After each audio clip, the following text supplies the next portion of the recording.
dia, pessoal. Sejam todos bem-vindos a mais uma edição do ProLinks Talks. Nessa edição, nós discutiremos sobre como evitar cyberataques, né? E nós teremos a oportunidade aqui de debater sobre as principais ações para como evitar e prevenir ataques cibernéticos, né? Nós sabemos que a pandemia triplicou o número de ataques cibernéticos, não só no Brasil, mas no mundo inteiro. Então, nessa edição, nós vamos compartilhar com vocês, com os nossos convidados, como aprimorar a sua infraestrutura para enfrentar esses ataques e ficar de acordo com a Lei Geral de Proteção de Dados. Quem está conosco hoje é o professor pós-doutor, né, Cláudio Pessoa, especialista em segurança da informação. O Cláudio tem aí anos de experiência, leciona hoje em algumas faculdades em Minas Gerais e também é diretor da InfoAction. A empresa dele ajuda seus clientes aí a ficar em acordo com a Lei Geral de Proteção de Dados. O Edson Pereira é um dos nossos especialistas em segurança da informação aqui na ProLinks, e ele vai entrar um pouco mais na parte técnica. Seguindo a nossa agenda, quero agradecer o apoio aí da InfoAction, né, cedendo o professor Cláudio para a gente estar discutindo nessa próxima hora. Então, nossa programação está dividida da seguinte maneira. No primeiro momento, o Cláudio ele vai falar sobre a cultura da segurança da informação, né, como que funciona esses valores, essas crenças, e como isso tudo está correlacionado com a detecção de intrusão. Em seguida, o Edson ele falará como evitar um intruso, né, quais as soluções e quais são os processos, as etapas a fim de mitigar isso. Depois, nós estaremos aí num painel aberto, né, vocês fiquem à vontade para colocar as suas perguntas no chat, que é o nosso time aqui estará compartilhando conosco a fim de respondê-lo, tá? E ao final do evento, aí faltando 5 minutos, nós vamos abrir para o nosso sorteio da nossa Alex. Mais uma vez, agradeço a todos por ter escolhido essa palestra para a gente estar discutindo sobre essa pauta.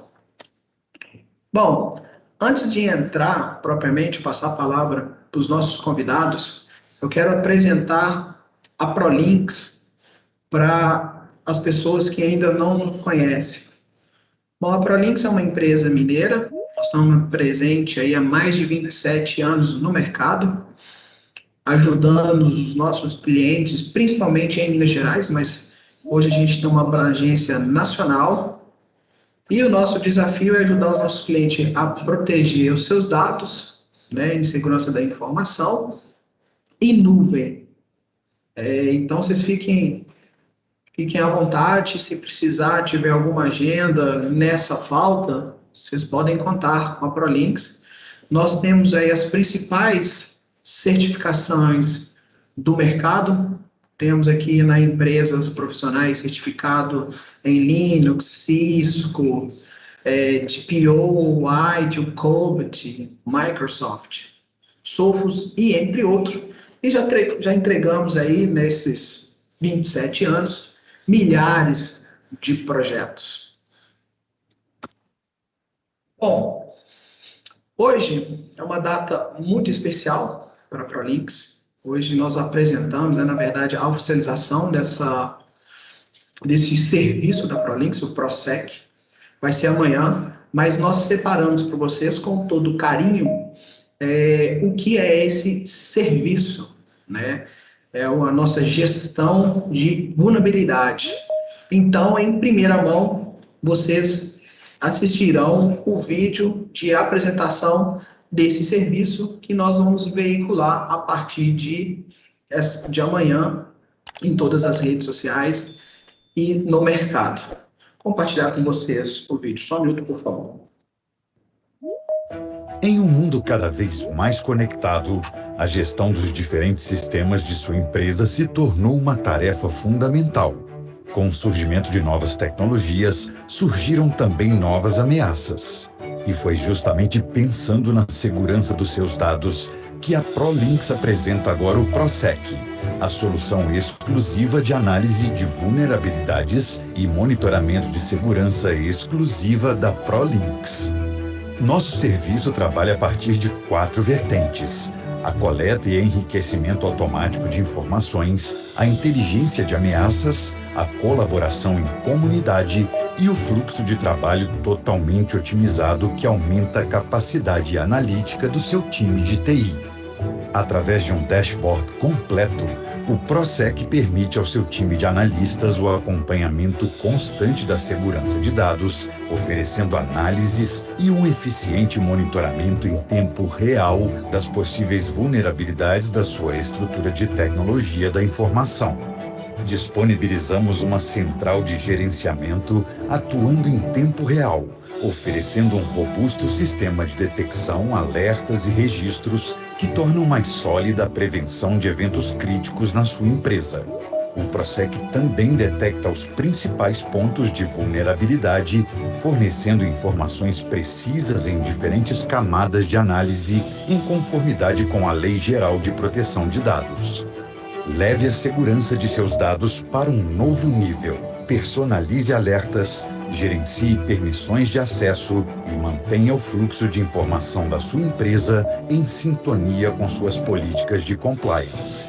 Reduza o tempo entre detecção e respostas a eventos de segurança com um avançado sistema de análise e classificação automática de eventos. Tenha todas as informações de segurança interligadas, atualizadas e compartilhadas de forma inteligente, colaborativa e em tempo real. Conte com o acompanhamento criterioso do nosso time de especialistas que respiram segurança 24 horas por dia. Tudo isso de forma remota, totalmente disponível em nuvem. Segurança, praticidade e facilidade de acesso que só a ProLinx oferece para a sua empresa. Faça como centenas de parceiros espalhados por todo o Brasil que confiam às suas empresas a ProLinx. Afinal, a segurança dos seus dados é nosso compromisso. ProLinx. Keep Security. Pois bem, pessoal, esse é o ProSec. É nosso serviço de gestão de vulnerabilidade, que essa que era a surpresa, né, que a gente tinha comunicado aí recentemente via e-mail, que a gente tinha separado para vocês. Mas, sem mais delongas, agora vamos passar a palavra para o professor Cláudio. Professor Cláudio, seja bem-vindo, fique à vontade. Obrigado. Bom dia, Preston, bom dia, pessoal. Obrigado aí pelo convite, né, da participação com vocês desse painel. É um painel hoje de um tema extremamente importante, né, para todos nós. Estamos passando aí por uma fase interessante. Nós tivemos ontem aí, né, Preston, não sei se todos acompanharam, a aprovação no Congresso, né, da PEC 17, onde dados pessoais agora são direitos fundamentais, né, do cidadão. Está indo para a Constituição Federal agora, né, já tinha sido aprovado no Senado, foi aprovado na Câmara, obviamente ainda vai demandar um tempo para virar, né, porque volta aí para o Senado, para algumas modificações, mas a gente vê que o país realmente está se mexendo em relação à proteção de dados, né. Nós que somos aí profissionais da área, temos a grata satisfação em ver, né, que essas leis, essas normas que estão vindo aí agora de proteção e privacidade realmente estão ganhando força.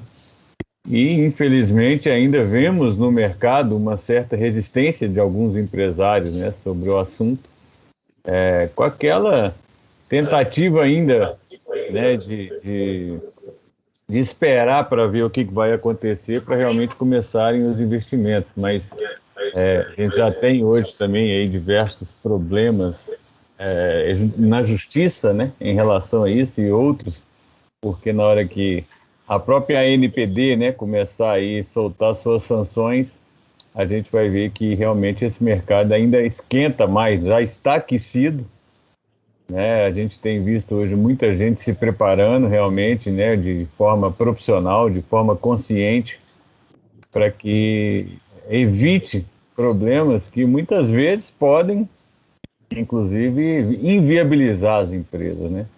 A gente trabalha nessa área já há algum tempo e é interessante a gente trazer, porque na hora que a gente vai falar de cibersegurança, uma das primeiras coisas que a gente precisa de pensar, a gente viu aí as ferramentas, vamos ver outras ferramentas que virão aí, né, que a ProLinks vai apresentar para vocês, mas é muito importante, gente, a gente entender que quando a gente fala de segurança, nós precisamos de entender dessa cultura de proteção, dessa cultura de segurança.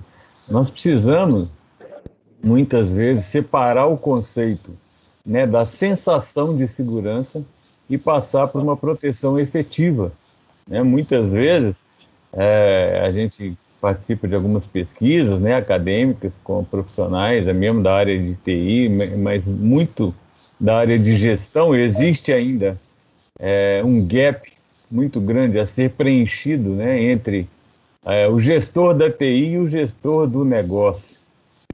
Ou seja, nós precisamos de fazer com que a gente comece a falar uma mesma linguagem, né? Todos nós precisamos de entender o negócio, criar uma cultura de proteção aonde a gente enxerga a empresa de forma holística, né? As ferramentas hoje de proteção, como foi mostrado e ainda será mostrado a vocês, trazem para nós hoje diversos relatórios, trazem para nós dashboards maravilhosos, né? A gente usa ferramentas poderosas aí, né, de firewall, de antivírus. O grande problema, gente, é que muito gestor, e a gente comprova isso, inclusive, em pesquisas, eles têm essa sensação de segurança na hora que ele contrata uma ferramenta. E essa sensação de segurança, muitas vezes, não dá a ele a proteção devida, porque isso não existe esse investimento também nas pessoas. A gente pode acompanhar no próprio guia, né, que a ANPD soltou para aplicação da lei, né, da LGPD em pequenas e médias empresas, que existe uma preocupação grande da própria ANPD com a conscientização das pessoas. É a questão da cultura que nós estamos falando. Né? A ANPD, tem muita gente que ainda acha que ela está patinando aí, né, engatinhando, é lógico, é um órgão novo, mas eles estão fazendo um trabalho muito bem feito em termos de conscientização, em termos de soltar guias, em termos de orientação de alguns conceitos que ainda eram nebulosos aí na própria lei, né? É muito importante que a gente entenda que a lei ela é genérica, mas ela chama normas de segurança para ela, né, na hora que ela fala de governança, de melhores práticas. E quando a gente joga isso, é muito importante a gente entender que as empresas precisam perceber que esse é um trabalho multidisciplinar. Né? A gente acompanhou no início desse processo uma divisão, né? Mas quem vai ser o responsável aqui pela conformidade da LGPD, por manter a segurança na empresa? E aí existia aquela divisão, vai ser o cara da TI, ou vai ser o advogado, é o jurídico. Gente, ninguém vai conseguir fazer a conformidade com a lei sozinho. Né? A gente percebe que a lei, as normas, a lei é uma lei muito técnica, ela traz muita coisa da área de TI, mas ela traz muita coisa da área de gestão, porque ela está falando de governança, né? Ela está trazendo para nós algumas coisas jurídicas que fazem conexão da lei com Constituição Federal, com Código Civil, com Código de Defesa do Consumidor. Então, é importante com a CLT, né, com a área trabalhista, está tudo conectado. Então, assim, as pessoas que são da área de tecnologia precisam de começar a conversar urgentemente para entender um dos pontos fundamentais na hora de se pensar em fazer um projeto de segurança, na hora de se pensar em fazer um projeto de TI, é entender o seguinte: qual é o negócio do meu cliente, né? O quem é a empresa que eu estou atendendo, quem é a minha empresa, né? Quais são os requisitos do negócio, quais são as restrições do negócio. Muitas vezes, eu falo que a gente investe em ferramentas de segurança, e eu já vi projetos, inclusive, às vezes, de próprios profissionais de tecnologia, que eles colocam ferramentas de segurança que, às vezes, impedem o próprio negócio de funcionar. Aí eu faço uma pergunta, assim, né, para a gente refletir. Será que se eu fizer uma ferramenta que está impedindo o próprio negócio, não é uma segurança, entre aspas, chamada aí de burra? Então, assim, gente, é muito importante essa cultura, é muito importante para falar de cibersegurança, de começar a proteger de ataques. A gente comece a preocupar com os processos, com as pessoas, comece a conscientizar as pessoas. Porque o que acontece muito em relação a ataques, por exemplo, né? O Edson vai falar aí em breve, né, sobre detecção de intrusão e tal. A gente tem escutado muito hoje aí no mercado os famosos ataques de ransomware, né, que estão acontecendo cada dia mais, vazamento de informações. E os profissionais, gente, que atacam, né, esses crackers que vêm atacar aí as empresas, eles já estão apurando o ataque. Em vez de eu ficar aqui preocupado simplesmente em tentar quebrar a defesa externa que existe nas empresas, eles estão convencendo usuários internos, né, que possuem credenciais de acesso, a acessarem o sistema e colocarem, às vezes, esses robôs que vão fazer ou esses vírus, né, que vão fazer essa parte de criptografia dos dados. Então, quando a gente começa a falar desse processo, a gente precisa de dividir, né, uma implantação dessa claramente em 4 grandes áreas, né? A primeira é claramente gestão, entenda a empresa, entenda o negócio da empresa, conheça as pessoas, qual é a capacidade das pessoas, quais são as habilidades que elas têm. Muitas vezes não adianta eu investir numa ferramenta muito assim, potente se eu não tenho capacidade de usá-la. Ou eu não tenho empresas que podem me auxiliar nisso, né? Porque é muito importante, eu falo muito quando a gente fala, inclusive, de pequenas e médias empresas, a gente desenhou, inclusive, um framework que trata do assunto, a gente criar, por exemplo, conselhos de especialistas que são empresas ou consultores que atuam pontualmente para poder fazer com que a empresa funcione. Então, eu vou contratar uma ferramenta, por exemplo, como a ProSec, que é da ProLinks, ela pode fazer isso comigo. Eu não tenho que ter, às vezes, esse profissional. É caro para eu manter um profissional interno, mas eu preciso de entender que eu tenho que buscar isso lá fora, para entender o negócio, para entender as pessoas, para entender as melhores práticas de segurança. E se nós pensarmos, vou dar um exemplo claro aqui, se a gente for na lei hoje, fala de dados, LGPD, né? Dados identificados e identificáveis. Aonde na lei que está conceituando o que é um dado identificável? Não existe. Esse não é o papel da lei. Mas ela chama as normas de segurança. E lá na norma ISO 29100 nós temos os conceitos de dados identificáveis. Então é importante que a gente tenha profissionais dessa área de conhecimento para trazer para nós também informações que são importantes da área de proteção de informação. Uma terceira área, obviamente, a área jurídica. Nós precisamos de fazer essa conexão desse arcabouço jurídico que está linkado aí aos dados pessoais.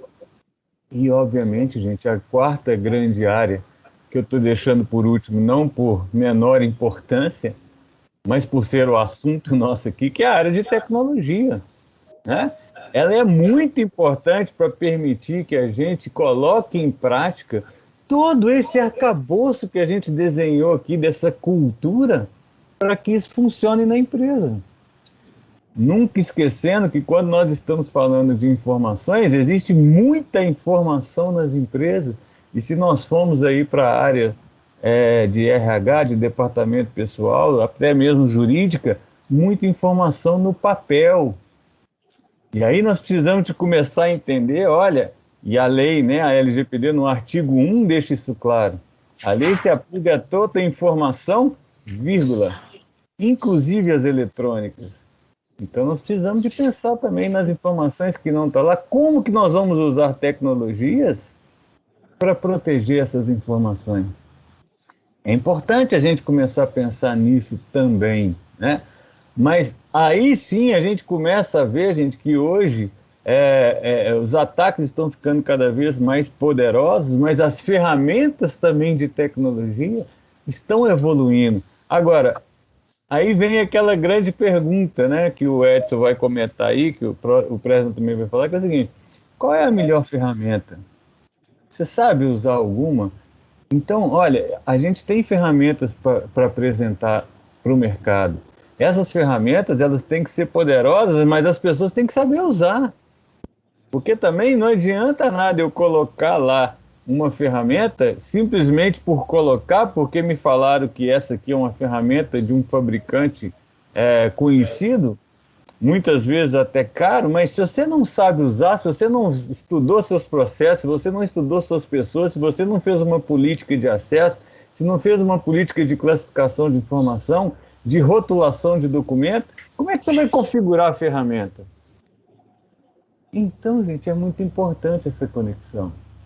Se a gente não fizer essa conexão, e óbvio, tiver tecnologias como as que serão apresentadas aí para vocês, não vai funcionar. E aí é por isso que cada dia a gente está vendo notícias de vazamento, de ataques que estão acontecendo. Todos os dias aí a gente acompanha, né, um novo vazamento de dados. E aí a gente começa a parar para pensar, pô, mas como que vazou? E isso é um dos grandes desafios, né, que a gente tem hoje com a LGPD, porque ela é muito clara. A partir de agora, todos nós temos que responder o que aconteceu. Nós precisamos de estar pronto, obviamente, para a proteção, mas fundamental, é de fundamental importância hoje nós sabermos responder o que aconteceu. Porque se eu não souber o que aconteceu, inclusive de acordo com as próprias sanções da LGPD, eu posso ter que publicar um veículo de grande circulação, como nós estamos acompanhando no mercado diversas empresas, inclusive grandes empresas, que vão ao mercado dizendo: olha, sofri um ataque e não sei o que aconteceu. Gente, isso é sério, né? Porque uma das coisas que a NPD está tratando claramente é boa fé do infrator. E é muito interessante que lá no próprio guia que eles soltaram agora, existiam inclusive profissionais de segurança que estavam deixando um pouco de lado, num primeiro momento, preocupando-se com a política de privacidade e esquecendo a política de segurança de informação. E aí a NPD sutilmente colocou no guia dela: olha, não está na lei exigindo, mas se você tiver, vai comprovar para mim que vai ser, que seria o fiscal, que você teve boa fé, que você tem regras de segurança na sua empresa. Então, faça a sua política de segurança, né? Desenhe isso, planeje, programe, e aí sim nós vamos escolher ferramentas, como vai ser apresentado aí para você pelo Ed, que aí eu vou deixar essa parte para ele, que ele é expert no assunto e vai mostrar a vocês como fazer com que a tecnologia seja aplicada toda dentro desse contexto que eu estou dizendo para vocês. E, obviamente, estarei aqui, né, aberto aí a perguntas. Na hora que nós teremos um painel de perguntas, eu estarei aqui à disposição para a gente conversar. César, obrigado. Assim, era isso que eu queria expor e vamos deixar o Edson falar aí da parte técnica. Muito obrigado. Obrigado, Cláudio. Muito interessante a explanação aí. E espero a gente poder aprofundar um pouco mais no nosso painel. Bom, pessoal, passando para a próxima etapa da nossa agenda, agora eu passo a palavra para o Edson. Edson, seja bem-vindo, muito obrigado por compartilhar um pouco mais do seu estudo que a gente tem, né, que no nosso departamento de pesquisa e desenvolvimento, a gente tem produzido na Prolinx. Compartilha conosco, fica à vontade. Bom dia, gente. Como o professor Cláudio bem disse, a gente tem muito assunto para falar sobre segurança e tecnologia, e a parte técnica, né, que é a parte ferramental, ela é muito extensa, muito longa, e a gente tentou separar aqui alguns pontos mais eficientes, de coisas que fazem parte do nosso dia a dia, que estão no alcance de todos, informações mais relevantes para que a gente consiga tratar e tentar diminuir a aderência dessas questões que hoje nos afetam. Como o próprio professor já disse, hoje o ransomware ele está presente no nosso dia a dia. No último ano a gente teve um aumento de quase 70% de ataques, e a maioria de ransomware. A gente não tem mais problema de ataque só em pequenos, em médios.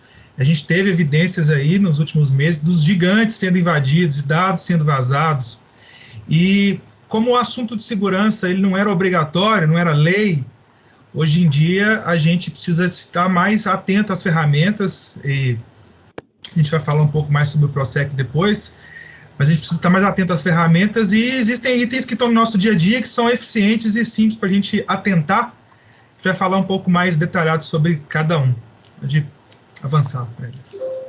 Então, pessoal, a nossa palavra de ordem agora, ela é basicamente a prevenção, porque os ataques, como eles estão mais frequentes e mais comuns, e eles estão presentes em grandes, pequenos e médios, tecnicamente concorrer com quem nos ataca ainda é complicado. A gente ainda não consegue medir força com quem nos ataca. Os especialistas estão cada vez melhores, porque hoje o ataque ele é um negócio, e é um negócio lucrativo.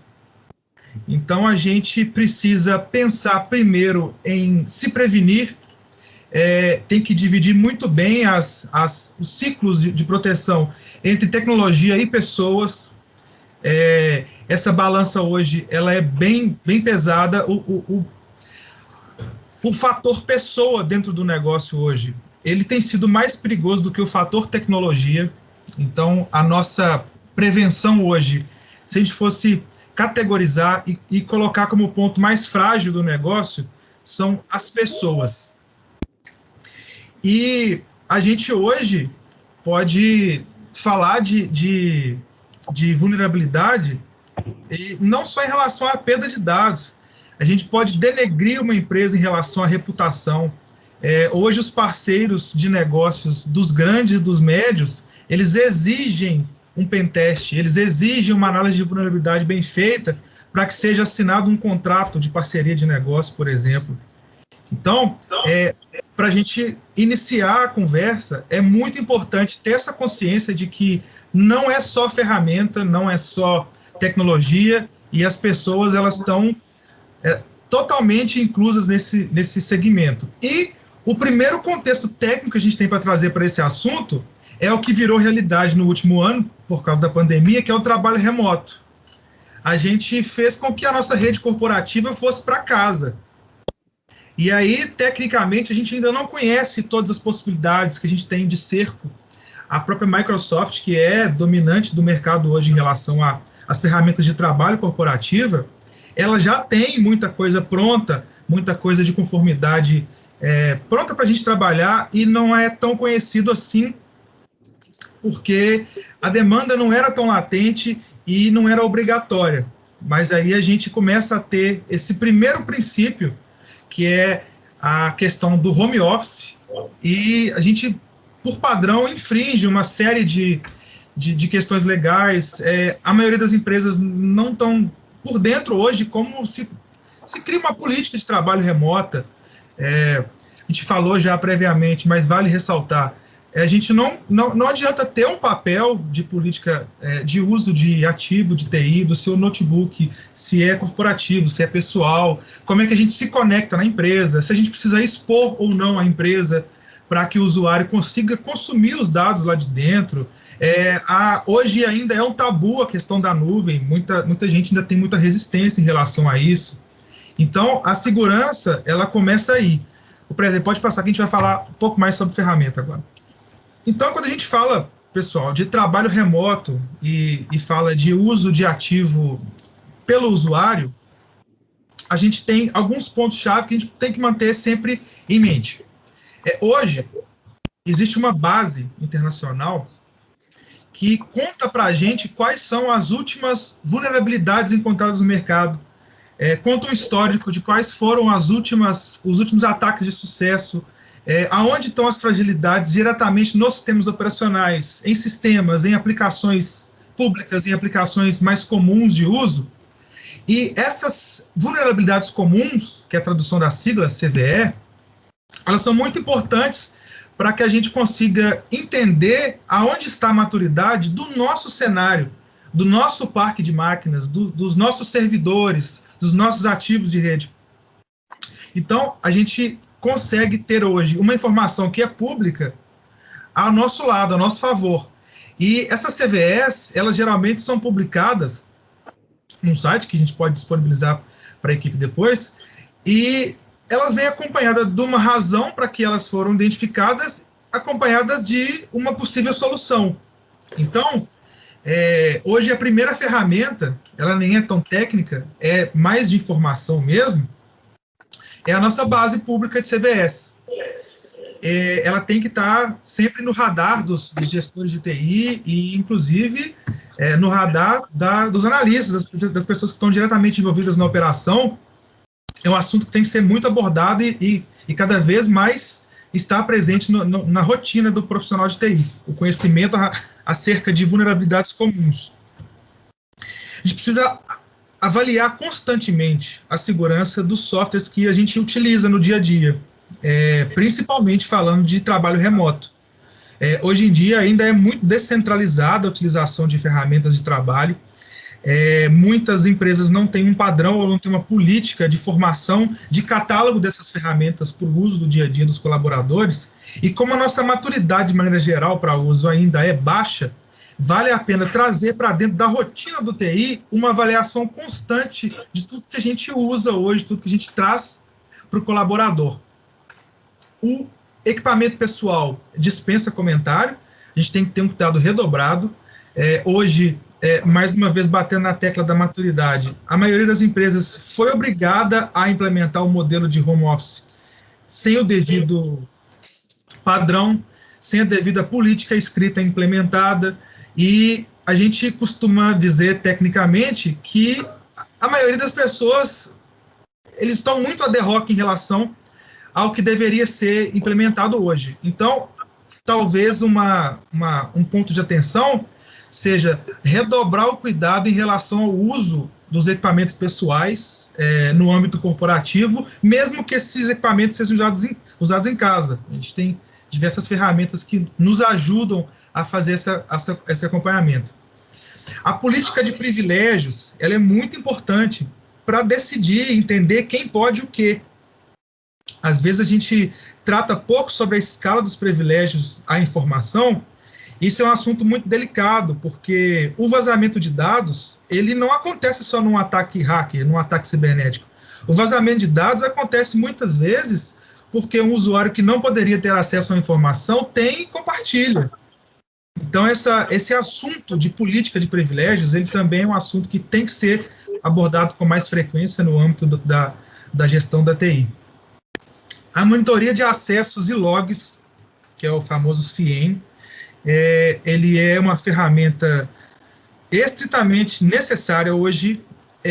A gente não consegue acompanhar em tempo real o comportamento de servidores, computadores ativos, logs, cada vez mais equipamentos, cada vez mais novidades para tentar acompanhar tecnicamente o que acontece na contramão, que são dos ataques. Então a gente não tem a capacidade de ter uma visão holística disso sem uma ferramenta de acúmulo dessas informações e uma espécie de BI, uma espécie de dissecação da informação para nos direcionar e para nos ajudar a entender aonde a gente precisa fazer mais esforço para manter a casa em ordem.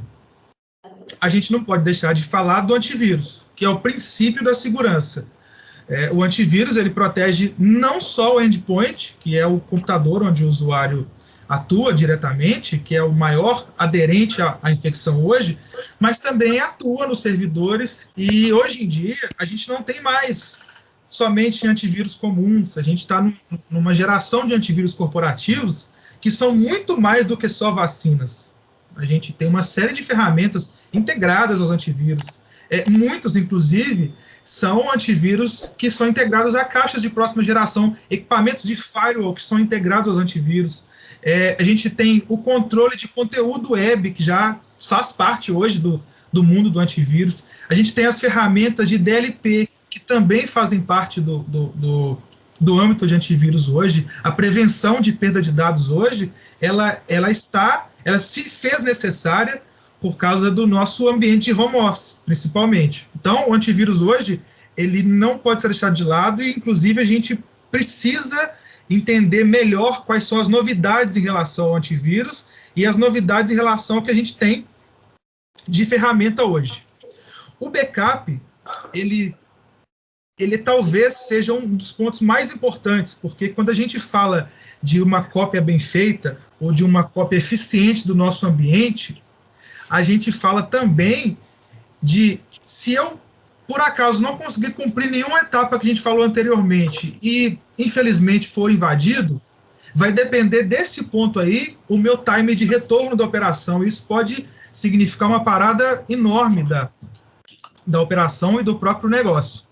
As senhas fortes, a gente sugere hoje, porque a maioria das ferramentas de hackers e ataques hoje consegue decifrar senhas fáceis. Isso já é um assunto batido.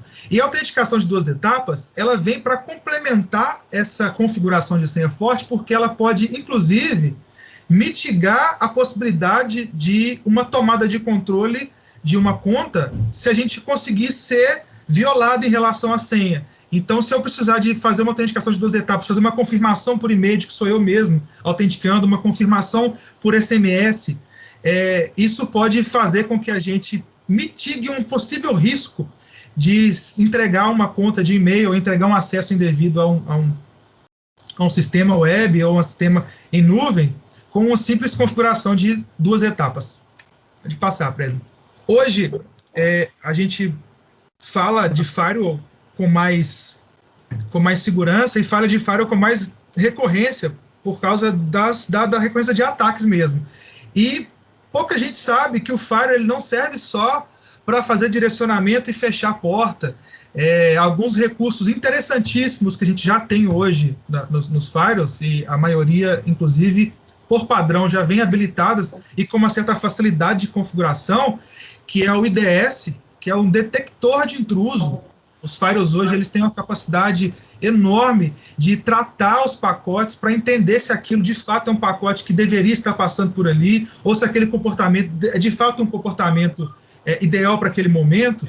Então, talvez a gente possa trazer mais para a nossa realidade de hoje esses recursos de firewall que são diferentes do que a gente está acostumado a ver por padrão. E nesse caso, para a gestão da TI, a consequência de uma aplicação de mais ferramentas além do padrão é o controle do tráfego em tempo real. Porque quando a gente fala de log, a ocorrência já aconteceu, a gente vai ter uma visão depois do ocorrido. Quando a gente fala da camada da rede, em tempo real, do firewall, a gente consegue ter uma visão imediata do que está acontecendo. Então, talvez a gente possa trazer mais para a nossa rotina a abordagem de ferramentas e novidades que os firewalls têm trazido para a gente hoje em relação a recurso. Pode passar. O monitoramento de tráfego é muito interessante também.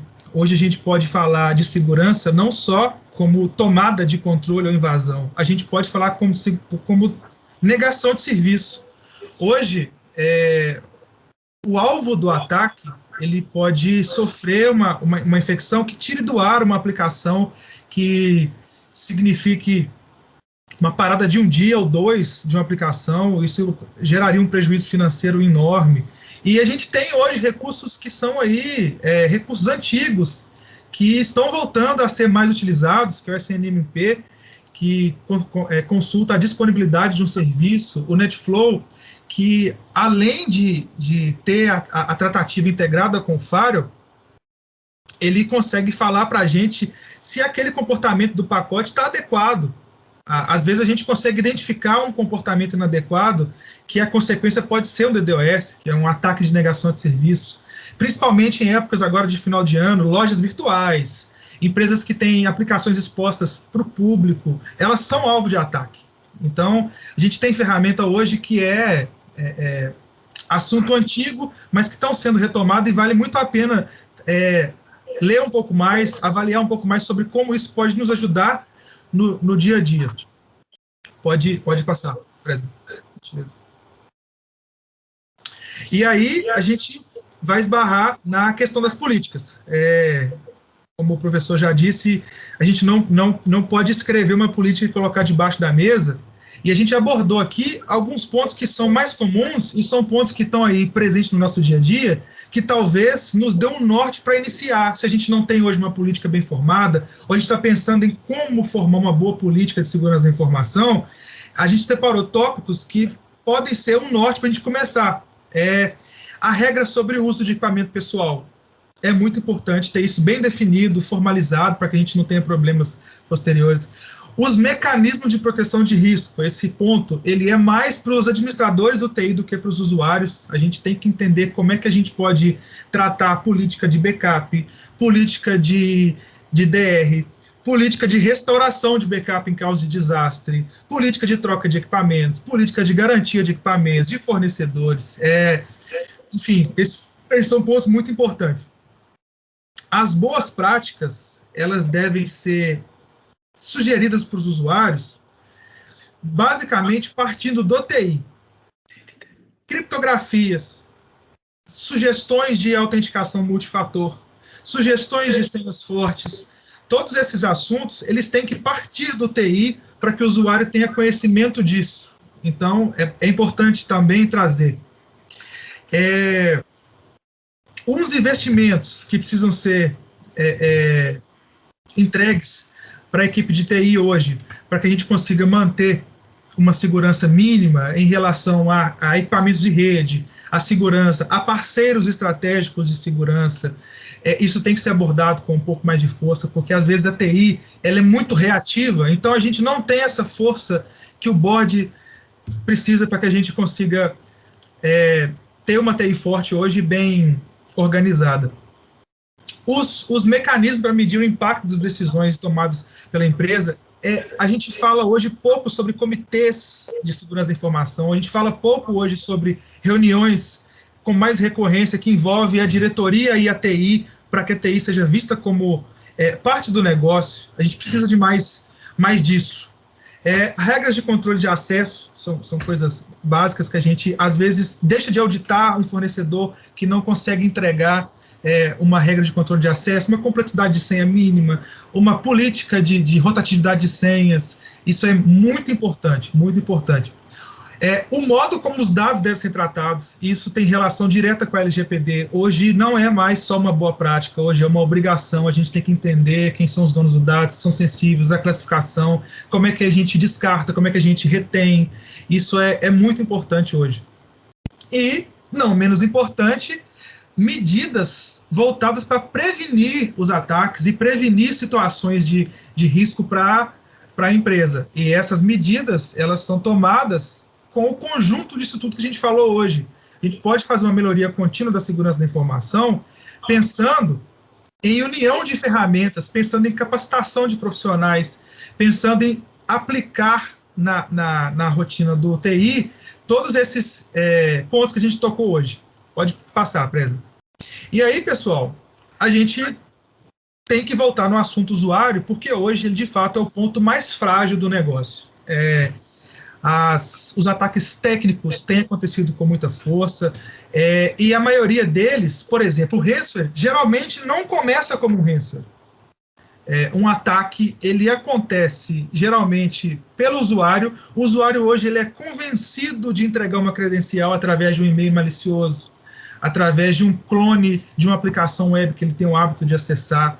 Então, talvez um investimento de ferramenta muito atraente seja a capacitação do usuário, seja incluir na nossa rotina como integrante do corpo de TI, mais orientações ao usuário, incluir o usuário em workshops internos, incluir o usuário sobre assuntos da TI que não tem grande complexidade técnica, para que ele tenha mais interesse de entender sobre a TI. E isso é muito importante hoje, porque uma invasão hoje bem sucedida, ela pode causar uma parada geral na corporação. Ela pode não só causar vazamento de dados, mas ela fere propriedade intelectual. Isso pode significar o roubo de uma inteligência que hoje é vendida como sistema, por exemplo. Ela pode significar um impacto negativo em relação à reputação da empresa no mercado. Hoje, como a gente já falou, empresas, grandes parceiros, eles obrigatoriamente consultam o histórico de segurança da informação da empresa antes de assinar o contrato. Então, para que a gente fale de saúde tecnológica e segurança da informação, a palavra de ordem é prevenir, para que a gente não precise remediar. Ok? E a gente não pode deixar de olhar para as tendências. Os ataques hoje eles estão cada vez mais elaborados, tecnicamente cada vez mais eficazes. Então, é muito importante a gente manter a casa em ordem, a gente fazer o nosso checklist técnico do dia a dia, entender melhor como funcionam as ferramentas, entender melhor como parceiros como a ProLinks conseguem entregar um CIEM, conseguem entregar uma gestão de patch, de atualizações constantes, gestão de atualizações de software, como a gente consegue diminuir a aderência de um ataque hoje. O ponto-chave hoje é ir contra a tendência de fortes ataques, a gente tentar diminuir essa aderência. E, para a gente fechar, uma coisa que é uma questão mais organizacional e é uma questão mais cultural, muita gente hoje não toma tanta providência em relação a essa capacitação ou essa melhoria na introdução de ferramentas e orientação dos usuários, porque não sofreram ainda um ataque. Mas a questão não é quanto tempo a gente está livre de um ataque, é o quanto a gente suporta se for atacado. Quanto tempo eu suporto ficar parado se eu for atacado, ou o quanto isso significa financeiramente para a minha instituição se eu, de fato, for invadido. Então, para a gente concluir, eu acho que a palavra de ordem é, de fato, prevenir, e a gente deixou aí alguns insights em relação a ferramentas e como a gente pode começar um assunto que às vezes é meio complicado, que é a nossa formação de política, a nossa decisão sobre qual ferramenta usar. E eu acho que quem não começou ainda, uma dica é que a gente procure um fornecedor estratégico, procure um parceiro tecnologicamente capaz e manter esse network hoje que é muito forte em relação à tecnologia. E é isso, pessoal. Obrigado, Presley. Obrigado, professor Cláudio. Obrigado, Edson. Pessoal, agora vamos discutir aqui sobre a visão do mercado, sobre os recursos aí de detecção de intrusão. Bom, eu tenho aqui algumas perguntas. Vou começar aqui, na verdade é uma reflexão que o Domingos Silva trouxe. Vou ler para vocês. Uma reflexão sobre reputação. Um contrato de direito privado pode sofrer rescisão em razão de perda de reputação? Qual contrato? Com perdas ou sem perdas e danos? No geral, a temática se limita a influenciadores em redes sociais, atletas profissionais, mas no dia a dia da pequena e média empresa é pouco abordado. Importante questão que o Edson trouxe para reflexão. Penso. Professor Cláudio, o que você acha sobre essa reflexão que o Domingos trouxe para a gente? Sobre a questão do contrato de direito privado, na rescisão de perda de reputação. Como é que você está vendo aí nas pequenas e médias empresas? Tá, olha só, eu concordo com ele em relação a pequenas e médias empresas, porque, assim, muito pouco ainda difundido por elas e por até mesmo empresas que queiram atender a essas empresas, né, que necessitam, inclusive, essas empresas, elas são carentes, precisam de entender que precisam também investir nessa área, né, porque não estão livres da lei. Inclusive, aí até fazendo aí, nós vamos fazer uma live sobre esse webinar na semana que vem, dia 27, só para pequenas e médias empresas, explicando isso aí às pequenas e médias empresas, porque uma das coisas que ele falou ali, que é a rescisão de contrato, é um negócio muito interessante. Além da questão da reputação, Domingos, né, que perguntou, existe hoje no próprio arcabouço jurídico brasileiro que fala o seguinte: se você tiver com o seu contrato de prestação de serviço em desacordo com a legislação brasileira, você pode rescindir um contrato, né? E quando a gente fala em desacordo com a legislação brasileira, e quando a gente joga na LGPD, a LGPD ela chama junto com ela as melhores práticas de segurança, ou seja, as normas ISO.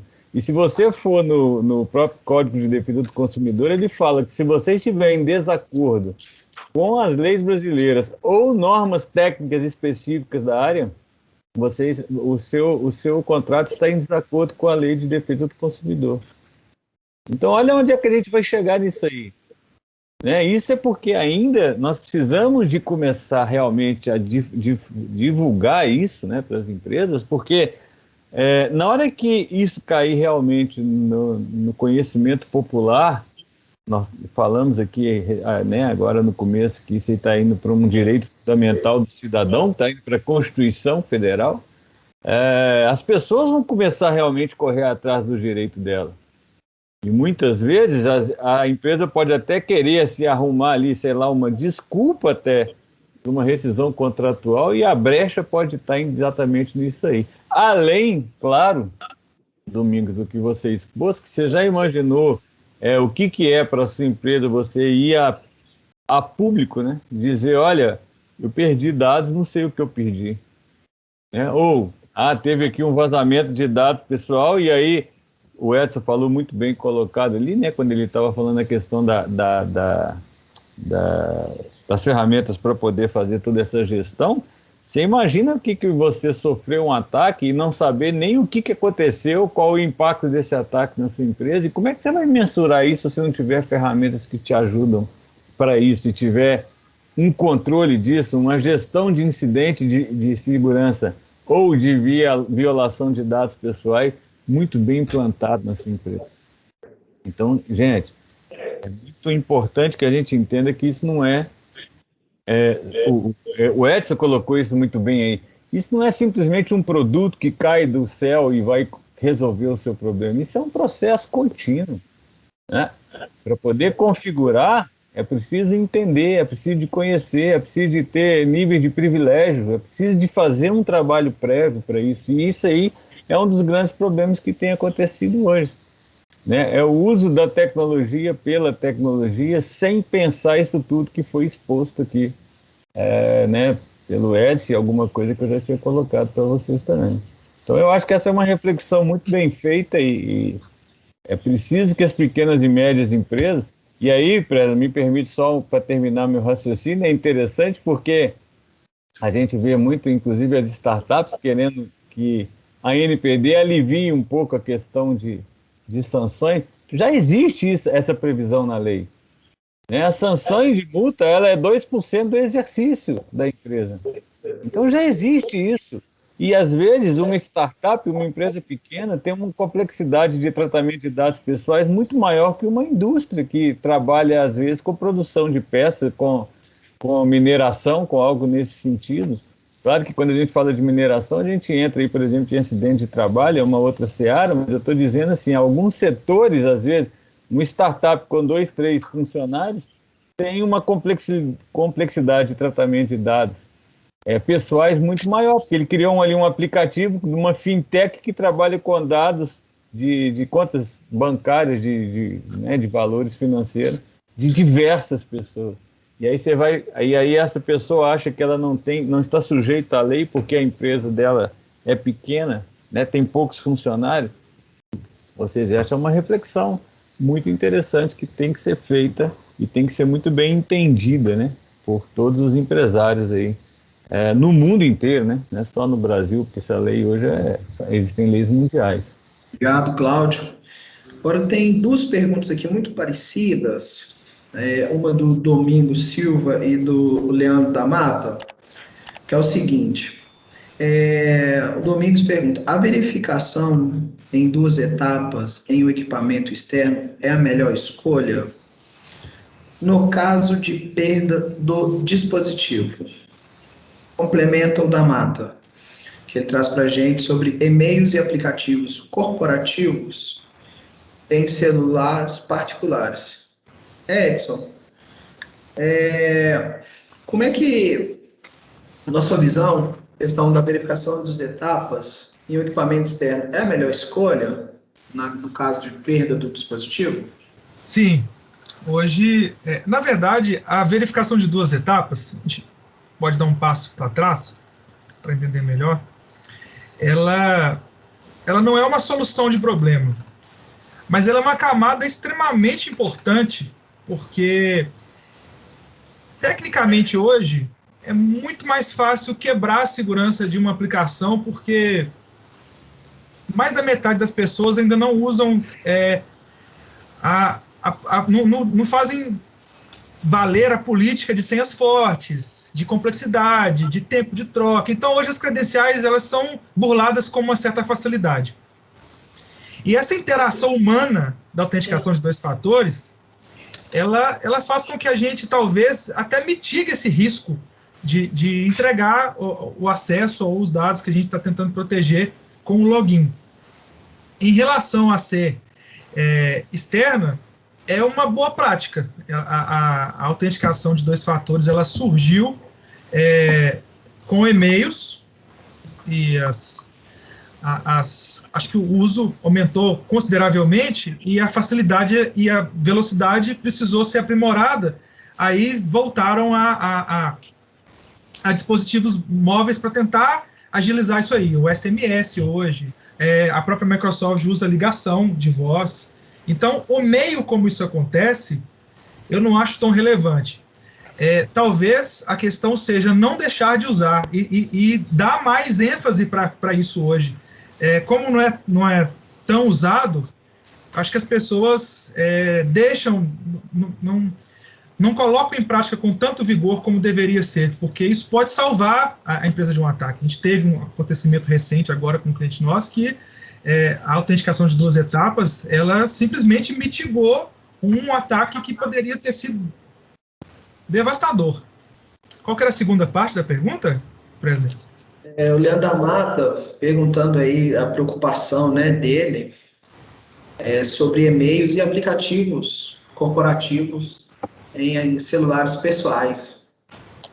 Então, esse também é aquele assunto chato. Hoje, existem ferramentas que permitem o uso de informações corporativas, tanto em seus computadores pessoais, quanto em celulares. A Microsoft hoje tem o Intune, que atende perfeitamente bem, ela tem já os modelos de compliance prontos para atender a prevenção de vazamento de dados, prevenir a segurança, porque hoje o usuário ele é capaz de usar o dispositivo pessoal dele no momento pessoal e ele é capaz de ser gerenciado pela empresa no momento de trabalho. Então, a viabilidade técnica já existe, a Microsoft consegue entregar isso com maestria, inclusive, mas sem uma solução prévia e um bom planejamento, é de longe não indicado, porque a gente tem total falta de visão sobre o que trafega no dispositivo do usuário pessoal e nós não temos poder legal de invadir o dispositivo pessoal para ditar o que pode ou não pode acontecer ali. Então, esses 2 pontos são importantes em relação a isso. Pessoal, a fim da gente cumprir, né, com nossos horários, respeitando o horário de todo mundo, né, as agendas, nós recebemos aqui outras perguntas, e aí eu vou estar encaminhando para algumas delas até técnicas, vou estar direcionando para o Edson e para o nosso time técnico para que possa entrar em contato e respondê-lo. Também quero agradecer, né, as recomendações e os elogios no chat, a todos vocês que ficaram até este momento. Agora eu vou passar, nós vamos entrar na fase do sorteio da nossa Alexa. Só um minuto, por favor. Vamos dar início aqui ao sorteio da Alexa. Luiz Leite. Luiz está presente? Luiz Leite.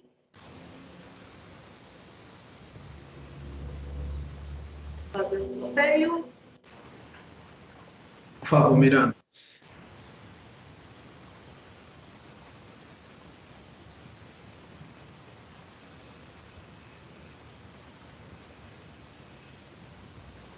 Carlos Renato B. Anderson.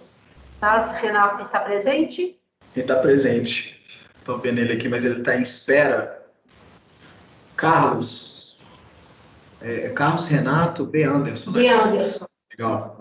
Carlos, nós vamos entrar em contato com você para a gente fazer a entrega da Alexa. Não, ele ligar, porque não tem telefone, melhor ele ligar. Ah, não tem telefone dele? A equipe, Carlos, está informando que nós não temos o seu contato. Então, por gentileza, entre em contato conosco aqui na ProLinks, no departamento de marketing. Pode falar comigo ou a Ana Miranda, por gentileza, para nós agendarmos a entrega do seu brinde. Bom, pessoal, no mais, eu agradeço a presença de todos. Esse evento ProLinks Talk, ele ocorre de 30 a 45 dias.